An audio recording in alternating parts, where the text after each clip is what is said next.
नमो रुचाय ब्राह्मये। मंत्रार्थ। यो जो देवेभ्यः देवों के लिए आत्पति समन्तात सम्यक तपता है, जो यो देवानाम प्रकाशमानों का पुरोहितः पुरोहित पहले हित करने वाला है, जो यो देवेभ्यो प्रकाशमानों के लिए पूर्व पहले जातो उत्पन्न करता है, रुचाय रुचि कराने वाले, ब्रह्ममय ब्रह्म वृद्धिशील वृद्धिकर्ता के लिए नमो नमः है। भावार्थ। ब्रह्म की शक्ति को ब्राह्मण कहा गया है। यही चेतना देव शक्तियों के लिए तप करती है। यही देवों की पुरोहित है। यही शक्ति देवों के लिए पहले उत्पन्न हुई। उसे सूची पूर्व ब्राह्मी शक्ति के लिए नमन है। धात्वादी।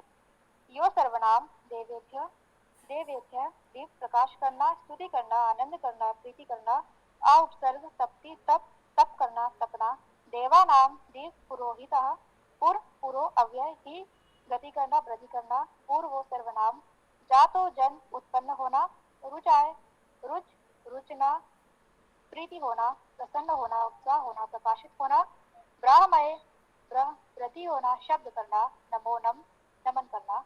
ओम संतोष।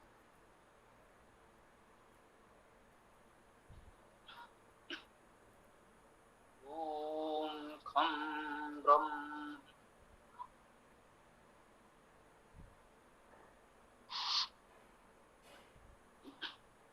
यजुर्वेद अध्याय 31 मंत्र 20 आज हम लोग प्रस्तुत कर रहे हैं।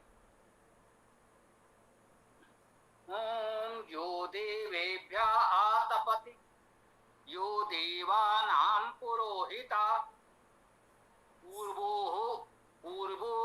यो देवेभ्यो जातो नमो रुचाय ब्राह्मये। ओम जो देवेभ्य आतपति, यो जो देवेभ्य देवों के लिए आतपति, आ उपसर्ग समन्तात सम्यक, तपति तपता है, यो देवेभ्य आतपति जो देवों के लिए समन्तात तपता है, देवों के लिए पूर्ण रूप से निरंतर तपता है।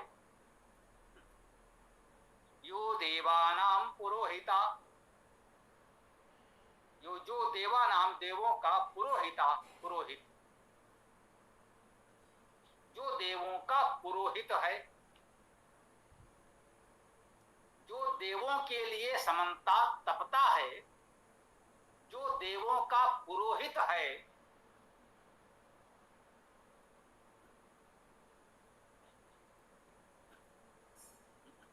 पूर्वो यो देवेभ्यो जातो, जो देवों के लिए सबसे पहले उत्पन्न होता है या उत्पन्न करता है। नमो रुचाय ब्राह्मये, उस रुचिकर ब्रह्म के लिए नमन है, उसको नमस्ते करते हैं, जो देवों के लिए समन्ता तपता है। अब देव के यहां दोनों ही भाव हमें ग्रहण करने होंगे। जो प्राकृतिक शक्तियां हैं, पृथ्वी जल वायु आदि, इनके लिए वो तपता है। उसका तप, उसका ताप, ऊर्जा, प्रकाश,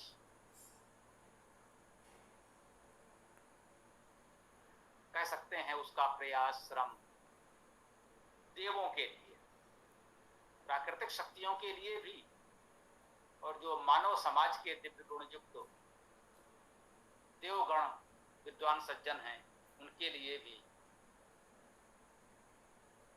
वह तपता है। वह देवों का पुरोहित है।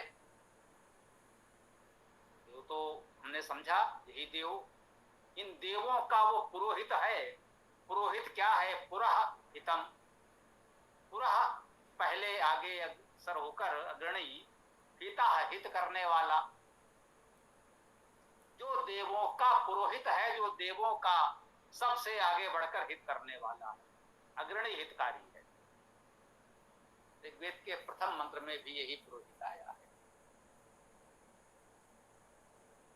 वह देवों का पुरोहित है,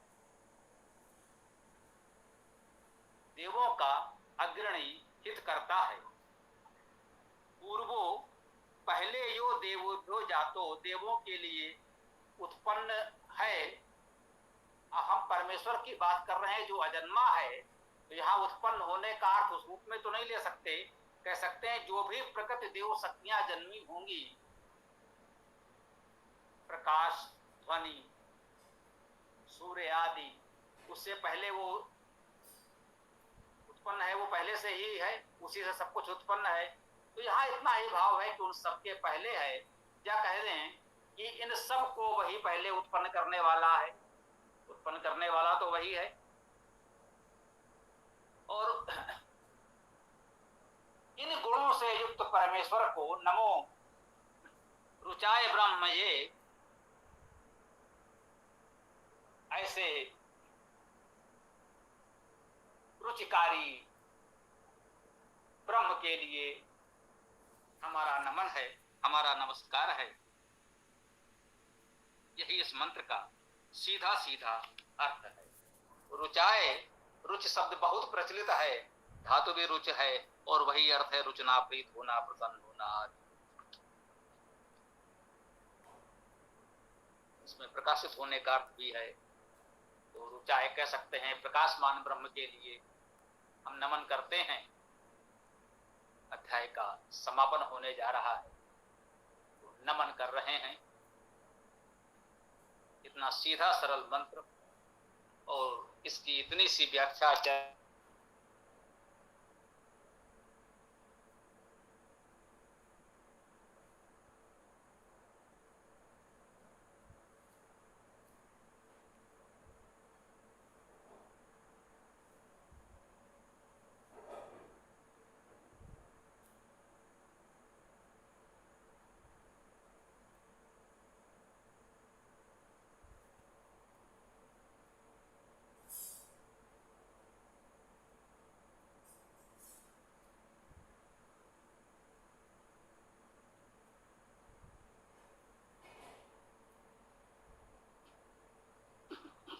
तो इस मंत्र की व्याख्या चर्चा तो एक प्रकार से यहाँ पूर्ण भी होती है, और समय तो अभी अपने पास पर्याप्त है।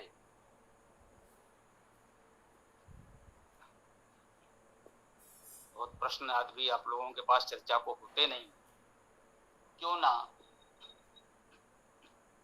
आगामी मंत्र भी पढ़ लेते हैं, समय का सदुपयोग हो जाएगा। तो भाई ठीक है पुलकित जी।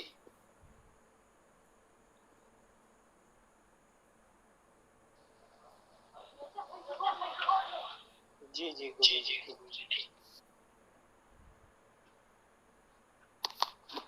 ओम रुचम ब्राह्मं जनयन्तो देवा अग्रे तत् अब्रुवन्, ज्ञात्वा एवं ब्राह्मणो विद्यात् तस्य देवा असन्वसे।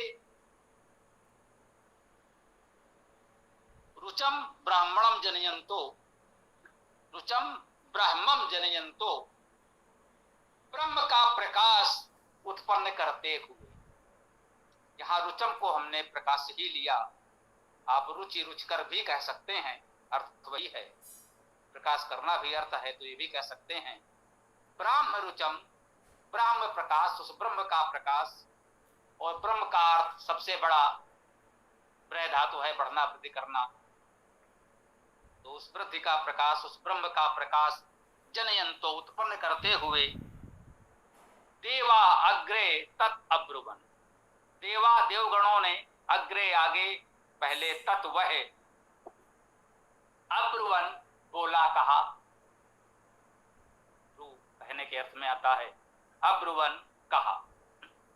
तो क्या कह रहे हैं, उस ब्रह्म के प्रकाश को उत्पन्न करते हुए देवों ने आगे कहा, क्या कहा, यह त्वा एवं ब्राह्मणो विद्यात्, यह जो त्वा तुमको, एवं इस प्रकार, ब्राह्मणो ब्रह्म का, विद्यात् जाने, तस् देवा असन्वसे, जो इस प्रकार तुम ब्रह्म को जानता है, तुम्हारी इस ब्रह्म विद्या को जानता है, तस् देवा असन बसे, तस् उसके देवा देवगण असन हैं वसे बस में, देवगण उसके बस में हैं। बहुत सरल सीधा मंत्र है, किसी व्याख्या की अपेक्षा नहीं।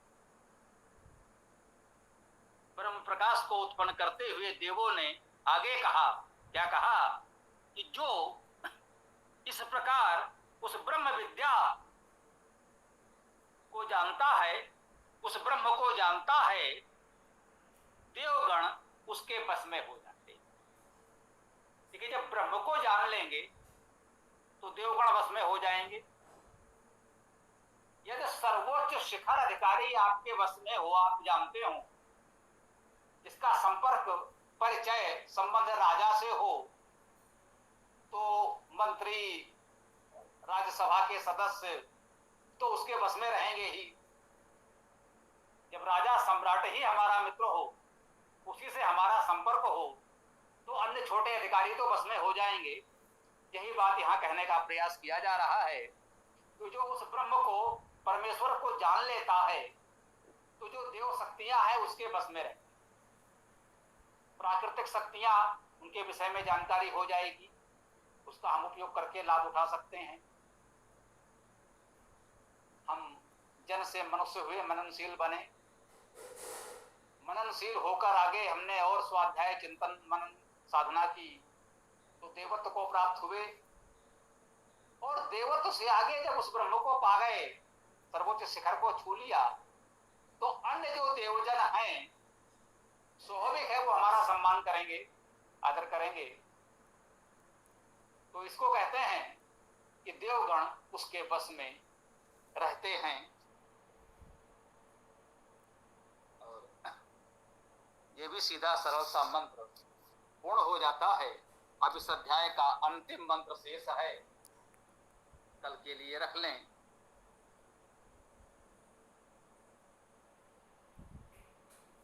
तो जैसा चीज समझें तो चर्चा कर सकते हैं आगे। इसका कोई भी प्रश्न हो, कोई बात हो तो बताएं। ईसा पुत्र जी कुछ कहना चाहते हैं, आप बताएं। ओम। स्वामी जी, ये जो तस्य देवा आसन वसे है, इसका मैं व्यक्तिगत रूप से ये अर्थ मानता हूँ कि उसकी इंद्रियां वश में हो जाती हैं। देखिए, व्यक्तिगत रूप से आप क्या मानते हैं वो आपकी अपनी इच्छा है, इस पर तो कोई कुछ कह ही नहीं सकता है। हर प्रत्येक व्यक्ति को अधिकार है कि वो अपनी इच्छा से कुछ भी माने। इसमें लिखा है देव उसके बस में है। आप देव का अर्थ इंद्रिय कर लें, कोई कुछ भी कर ले, कोई तो उसकी इच्छा है, इसमें क्या किया जा सकता है। तो प्रत्येक व्यक्ति की अपनी इच्छा है, कुछ भी माने। जी, व्याकरण के अनुसार क्या इंद्रियां किया जा सकता है देव शब्द का अर्थ? बिल्कुल नहीं। स्पष्ट कहा गया है देव उसके बस में है, तो देव का अर्थ इंद्रिय कैसे हो जाएगा। देवा देवगण, दिव्य गुणों से युक्त, देव धातु है, उससे दिव्य देव बनते हैं शब्द। तो आप निरंतर पढ़ते आ रहे हैं, तो अर्थ तो वही होगा जो उस धातु से इसका अर्थ देव है, तो देव ही रहेगा, कुछ और तो नहीं हो सकता। स्वामी जी, एक मंत्र आता है न एन देवा आपनुवन पूर्वमर्शत, तो वहाँ देव शब्द का अर्थ तो इंद्रिया ही होगा ना? बिल्कुल नहीं होगा। देव का शब्द का अर्थ केवल देव होगा और कुछ नहीं होगा कहीं भी। वेद में जहां भी देव शब्द आएगा उसका अर्थ केवल और केवल देव ही होगा। लोक में हो सकता है देव का अर्थ किसी व्यक्ति का नाम हो, देव का अर्थ राजाओं का संबोधन भी किया जाता रहा है संस्कृत साहित्य में।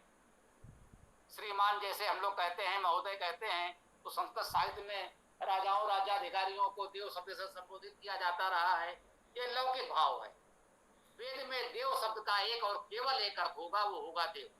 इसके अतिरिक्त कोई अन्य अर्थ हो ही नहीं सकता। दिव्य गुण युक्त प्रकाशमान विद्वान, देव शब्द का केवल और केवल यही अर्थ होता है, चाहे जिस मंत्र में आए। ठीक है स्वामी जी, धन्यवाद। और किसी सज्जन को कोई प्रश्न करना हो, कोई बात कहनी हो तो कह सकते हैं। यहाँ सबको बोलने की अनुमति है, जो पहली बार जुड़े हैं वे भी, जो पहले जुड़े रहे हैं वे भी।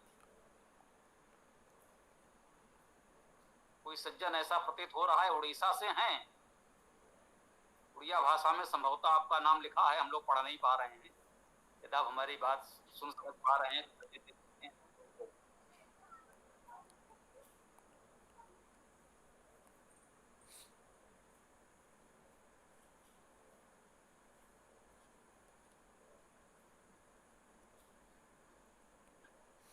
के लिए किसी भी साथी को कुछ कहना हो तो कह सकते हैं, कोई प्रश्न हो कोई बात हो तो रखें, और सबकी बात पूरी हो जाए तो समापन करें।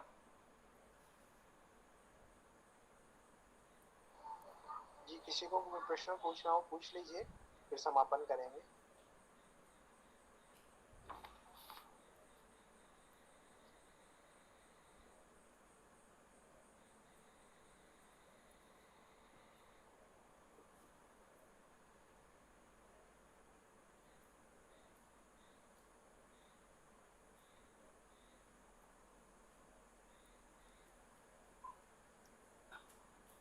किसी का कोई प्रश्न नहीं है तो समापन करो।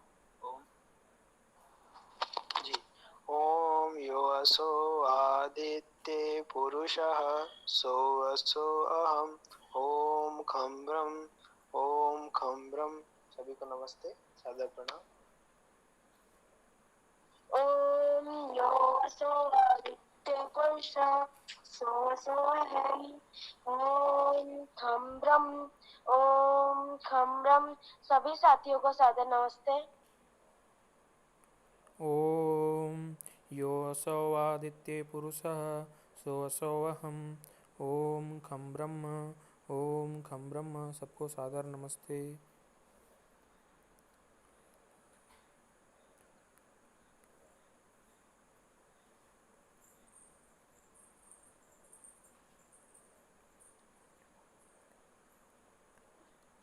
तो समापन होता है आज के कार्यक्रम का।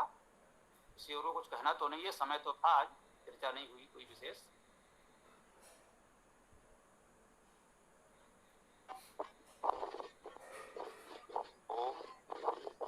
स्वामी जी नमस्ते। स्वामी जी नमस्ते। स्वामी जी कुछ वर्ण व्यवस्था पर थोड़ा सा प्रकाश और डाल देते हैं यदि आपकी अनुमति हो, क्योंकि अपने पिछले 30वें अध्याय में वर्ण व्यवस्था के बारे में कुछ आया है। कुछ लोगों से चर्चा हुई तो उन लोगों को समस्या हुई, बोले वर्ण व्यवस्था जो है वर्ण 4 ही माने जाते हैं। 4 तो माने जाते हैं, लेकिन वेदों का जो वो उस पर थोड़ा सा प्रकाश होगा।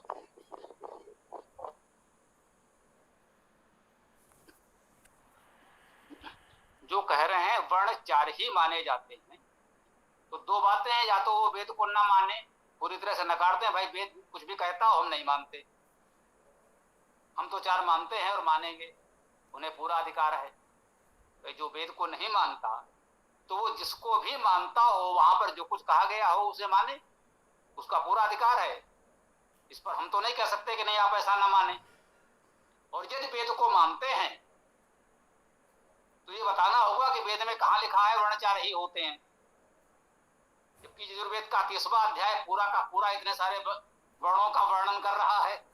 हम सब लोगों ने पढ़ा तो वो तो स्पष्ट है ना। उसमें तो इतना ही कहा जा सकता है कि इतना बड़ा प्रमाण हमारे समक्ष है। यजुर्वेद का 30वां अध्याय पूरा का पूरा इतना कह रहा है, और इसके अतिरिक्त वेद में कहीं ये तो नहीं कहा गया कि 4 ही वर्ण होते हैं।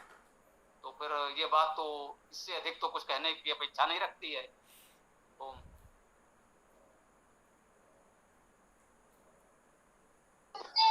धन्यवाद स्वामी जी नमस्ते। जी नमस्ते। क्या इसमें ये भी कहा जाता है वर्ण का मतलब जो वर्ण किए हुए हैं, इस तरह से लोगों ने उसको 4 हिस्सों में बांट दिया, बचा है। जी वर्ण का अर्थ वर्ण करना तो है ही, बिल्कुल ठीक बात है, लेकिन 4 ही वर्ण होंगे, यानी समाज के सभी लोगों को 4 में से ही वर्ण करना होगा, ऐसा कहाँ कहा गया है? मुख्य बात तो यही है ना। वर्ण का अर्थ वर्ण करना है, वर्ण करने की स्वतंत्रता है, कोई कुछ भी वर्ण कर सकता है। उदाहरण के लिए यजुर्वेद के 30वें अध्याय में शताधिक वर्णों की चर्चा कर दी गई। देश काल परिस्थिति के अनुसार कुछ अन्य भी आ सकते हैं, ये कहा जाए तो समझ में आता है। कितने अधिक बता दिए गए हैं कि यदि इसके अतिरिक्त भी समय की आवश्यकता के अनुसार कुछ कार्य व्यवसाय वर्ण आ जाए तो आ जाए, उनको भी स्वीकार कर लिया जाए। परंतु इतने को नकार कर केवल 4 कहा जाए, ये तो व्यवहारिक नहीं लगता, वेद की दृष्टि से तो उचित नहीं लगता। और जो वेद को नहीं मानते हैं, उनकी किसी पुस्तक में कहा गया होगा, उनको पूरा अधिकार है कि वो माने। जी, तो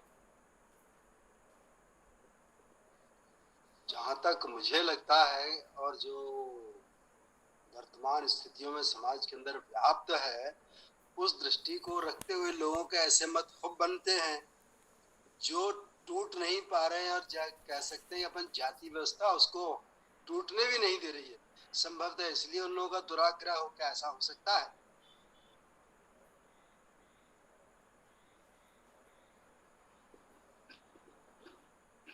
ये कारण तो हो ही सकते हैं, लेकिन परंतु इस दृष्टि से भी देखा जाए तो समाज को 4 वर्णों में बांटने की बात आज तो सैकड़ों हजारों जातियां बताई जा रही हैं।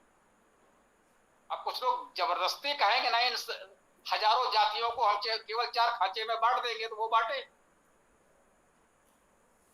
उस दृष्टि से देखा जाए, ये जाति व्यवस्था को उसका एक विकृत रूप मान लें तो ऐसा तो नहीं कि पूरा समाज 4 जातियों में है, बस 4 ही लोग कहते हैं अपने अपने नाम में जो ही लिखते हैं उपनाम, जातिगत पहचान, बस केवल 4 शब्द हो जो सब लोग लिखते हो, ऐसा तो है नहीं। किसी का वही नाम होता है, किसी दूसरे की वो जाति के रूप में लिखा जाता है, ये भी होता है। कोई कपूर चंद जी हैं, कोई रामलाल कपूर जी भी हैं। कपूर उनका उपनाम है, जातिगत कह सकते हैं, और कपूर उनका नाम है, ये भी कह सकते हैं। ऐसे जाने कितने हैं। कोई निगम शर्मा मिल जाएंगे, कोई सुंदरलाल निगम मिल जाएंगे। तो ये भी एक बात है, वर्तमान समाज में भी ऐसा नहीं है कि 4 जातिगत उपनाम हो जो सारा समाज पर वही 4 शब्द लिख रहा हो।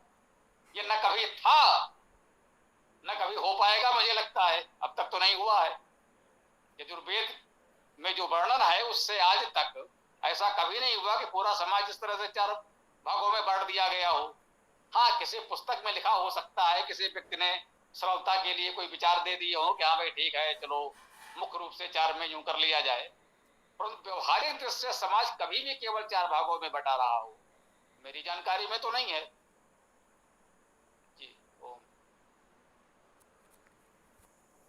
स्वामी जी, जैसे उसमें रामचरितमानस में अक्सर एक चौपाई लोग गाते भी हैं, राम राज्य बैठे त्रैलोका, हर्षित भये गए सब सोखा। आगे हैगा, माँ गए भारत जले दे जब, निरख वेद पथ लोग चलई सदा पावई सुखई, नहीं भय शोक न रोग। तो वहां पर जो है उस तरह से ले लिया उन्होंने, 4 वर्णी है खाली। तो ये भी तो हमारे बीच में भ्रांतियां पैदा कर दी गई है। इस तरह का जो रामचरितमानस के अंदर लाइनें आती जिस पर अक्सर विवाद मचे रहते।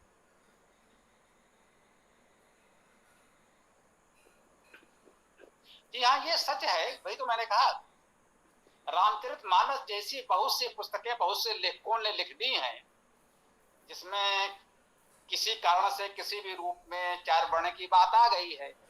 मैं तुलसी ने भी लिखा है, और अच्छे मैं कहूंगा यहाँ तो सकारात्मक रूप से उन्होंने कहा है।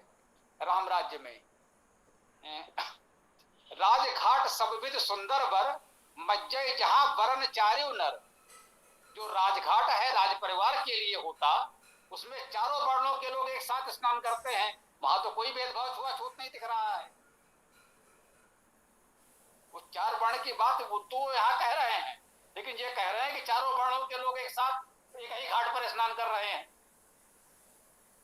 तो 4 वर्णों की बात तो तुलसी तो कर रहे हैं, और भी अनेक ग्रंथों में आई है। तो गीता में है चतुर्वर्णम मया सृष्टुम, तो 4 तो उन्होंने सृजित कर दिए, बाकी कहां से आ गए। तो लोगों ने ये अर्थ निकाला भाई यही 4 है जो उन्होंने बना दिए कथित रूप से। ऐसे अन्य पुस्तकों में भी हो सकता है। तो ये तो हम कह ही रहे हैं भाई, कहीं ना कहीं अनेक पुस्तकों में अनेक व्यक्तियों ने कुछ ना कुछ अपने विचार से लिख डाला है, समाज में वो प्रचारित भी हो गया है। ऐसा अनेक भ्रम फैले हैं, उनमें एक ये भी है। और जब वेद तक हम पहुंच गए हैं तो वेद तो पूरा का पूरा अध्याय यही बता रहा है कि चार की कोई बात नहीं है, और इसके अतिरिक्त पूरे वेद में कोई एक मंत्र नहीं है जहां कहता हो कि पूरे समाज को चार वर्णों में बांटा जाए। तो इसलिए चार वर्णों की बात नहीं बन पाती। इस रूप में हमें इसको दृढ़ता से समाज के समझ रखना चाहिए है। क्या लोग जो परंपरा से सुनते जानते आए हैं, कोई नई बात कहो तो उन्हें अटपटा लगता है।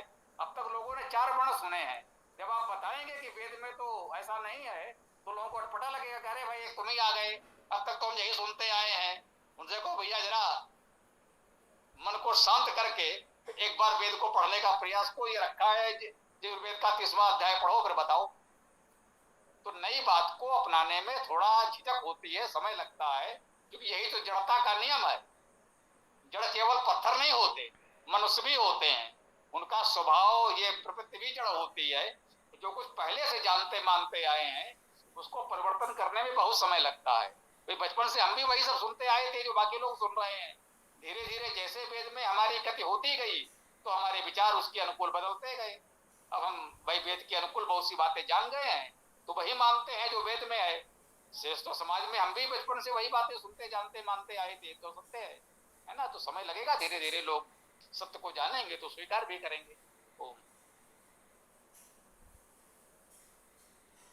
तो स्वामी जी जो अभी चर्चा चली, वर्णाश्रम निज निज धर्म निरख वेद पथ लोग चलई सदा पाव वहीं सुखई नहीं भय शोक न रोगी चौपाई, उसमें दुआ है उसमें। तो कुल मिलाकर के बात सार में यही आती है कि हम लोगों के बीच में जिस तरह से ये चीजें इतनी क्या कहते हैं, जो कहा जाए कि इसको ठूस करके भर दी गई हैं जिससे लोग हटने को तैयार नहीं, ये एक बड़ा रोड़ा है, अवरोध है। ये तो रहेगा, मैंने कहा ना, यही तो जड़त्व का नियम है। जो जिस स्थिति में है उससे सरलता से बदलना नहीं चाहता है ना। भौतिकी में हम लोगों ने पढ़ा है ना, जड़त्व का नियम, लॉ ऑफ इनर्शिया। तो जड़त्व का नियम मनुष्यों पर भी, मनुष्य के विचारों पर भी लागू होता है। जो जिस स्थिति में चला आ रहा है, जब तक वाय बल पर्याप्त ना लगे वो उस स्थिति को परिवर्तित नहीं करना चाहेगा। जब तर्क विद्या का विशेष बल लगेगा तो धीरे धीरे वो उस स्थिति से कुछ हिलेगा, परिवर्तित होगा। प्रयास करना पड़ेगा तो धीरे धीरे उसका प्रभाव भी अवश्य दिखेगा। हमने सीखा, हमारे साथ जुड़कर आपने जाना, तो ऐसे धीरे धीरे कुछ लोग जानते जाएंगे, दूसरों को बताते जाएंगे, तो एक समय ऐसा आएगा जब लोग सत्य को जानने और मानने लगेंगे। यही कह सकते हैं। क्योंकि जो हमारे साथ में जिसे लोग प्रबुद्ध वर्ग मानते हैं, ब्राह्मण, वो न तो वेद का अध्ययन करता है, न दूसरों को करने देता है, और न ही वो संस्कृत को लोगों को सीखने भी देता है। ये एक बहुत बड़ा समाज के अंदर फैला हुआ है, उनका किया हुआ एक अवरोध है, जिसको लिए हालांकि मैं तो काफी समय से जुटा रहा और मुझे जगह मिलती गई तो फिर मैं इसमें आ पाया। उसमें भी मुझे करीब जो है पिछले रिटायर होने के बाद से 6-8 साल लगे, लेकिन लोग उनको शायद ये भी रास्ता नहीं मिल पाता, इसलिए उनके पीछे घूमते रह जाते हैं। जहां पर है वहीं के वहीं खड़े हो, आगे उनको रास्ता ही नहीं मिलता कहीं निकलने के लिए। ये भी संभावना है। ये परिस्थितियां हैं, समस्याएं तो हैं। अब वो वर्ग क्यों चाहेगा लोग वेद पढ़ लें? उनके तो आजीविका का प्रश्न है। ये सब लोग वेद पढ़ लेंगे, जान जाएंगे, तो उन अपढ़ लोगों की आजीविका का क्या होगा? वो तो चाहते हैं लोग बिल्कुल अपढ़ रहे, वेद क्या कुछ भी ना पढ़ें। जैसा कि आपने कहा कि संस्कृत भी नहीं पढ़ने देना चाहते, तभी तो वो जो कुछ थोड़ा बहुत अधकचरा जानकारी उनके पास है उसके बल पर वो लोगों को मूर्ख बनाकर ठग पाएंगे। जिन लोगों को स्वतः जानकारी हो गई तो उनकी ठग विद्या तो गई, तो वो तो पूरा प्रयास करेंगे ही अपने आप को बचाने के लिए। उनके व्यवसायिक हितों का प्रश्न है, तो उनसे हमें शिकायत नहीं होनी चाहिए, उनसे हमें कुछ नहीं कहना है। वो जो कर रहे हैं वो अपने व्यवसायिक हितों के लिए कर रहे हैं। हमें प्रयास करना है कि भाई लोगों को सही जानकारी मिले तो लोग सत्य को जान समझ पाए। प्रयास यही कर सकते हैं हम लोग, और क्या है।